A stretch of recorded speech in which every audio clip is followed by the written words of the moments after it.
Come on and come in close. Come in for the real thing. Mike, we love having Mike.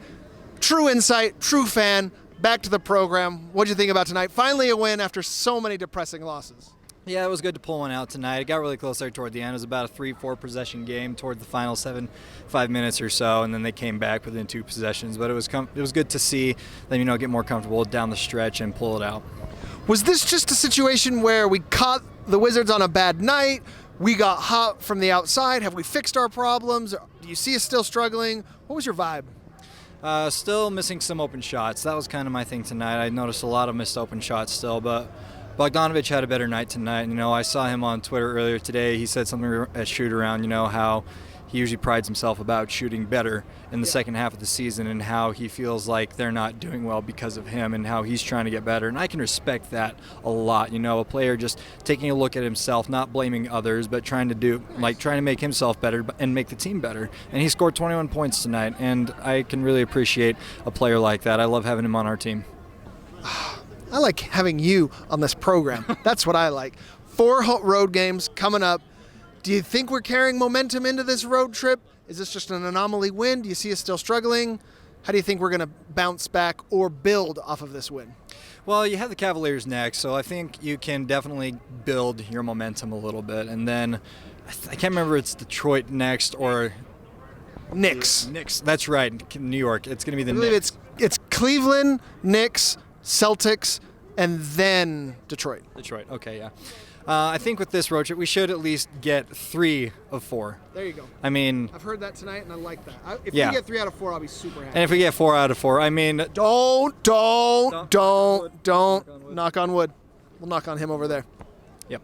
But I feel like carrying momentum from tonight's game is going to, going into Cleveland, we can definitely pull out a win. I know Jordan Clarkson's old team. It should be fired up, right? Yeah, I think it should be fired up. Knicks are dead in the water. But the thing is, we can't look over anybody. And I feel like we've been looking over opponents, and we need to stop doing that, stay hungry, get business done, and get back on track. Absolutely. I felt like coming out of the All-Star break, I felt like we were a little complacent. I felt like we didn't have that fire in our belly. We were just kind of there. Like we just got a little bit too comfortable. And then the Spurs surprised us.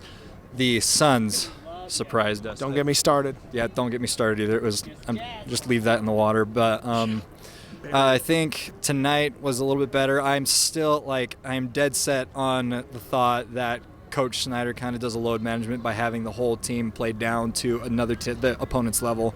And then I don't like it either. And then towards the end of the game, that's when Coach Snyder wants to pull away, but it always seems to be the opposite, where the other team starts to pull away. Like we had the Spurs there in the second quarter, like we were coming back from 17 down, we were within 4, but you can't. Greg Popovich isn't going to go down like that, I don't think. And if he does, then he probably is going to get tossed during the game. That's Greg Popovich. Yeah. And then the Suns especially, like we were kind of playing down to their level, and it was kind of back and forth, and then just the last few minutes in the fourth quarter, they just went off, and it was embarrassing, but I feel like they are slowly getting back to what they used to be. And to your point, and I've discussed this with the old Carson Wood off air. I don't know if we've actually discussed it on air as well, but one thing that's really pissed me off is when we're losing games, why do we have a 10-man rotation? To your credit, and what we're talking about, like Quinn's putting all these players in, we should tighten up the rotation, best 8 players, and get wins. But we're just like, oh, well, let's see how Georges Niang does. Let's see how Morgan does. And I don't like that strategy of like, well, let's see how this goes. We need to win. Like when we're winning 10 in a row, sure, let's play around with lineups. But that's not happening when we're losing. And to your credit and to your point, I want to see that stop happening. Me too. I mean, nothing against Georges Niang either. I mean, he's a great guy, and so is Juwan Morgan. I love watching him play for the Stars. But I do agree, like, it's not really a great time to be experimenting. Like, oh, hey, we're down a little bit. Let's plug someone in there really quick and see what they can do. And Bradley and Niang should never play together, ever. I don't think they should be on the court at the same time. No, nope. Never. You should at least be Watch like, more games with me. It should be Gobert and Niang or Bradley and Royce or something like that. This guy's in my ear, and I like everything he's saying. It was a good win tonight. I hope they can carry that momentum and at least get 3 of 4 on the road. I want that. We want that. Mike, dude, thanks so much for coming on. You are always one of the best interviews. Appreciate it, man. Thanks so much.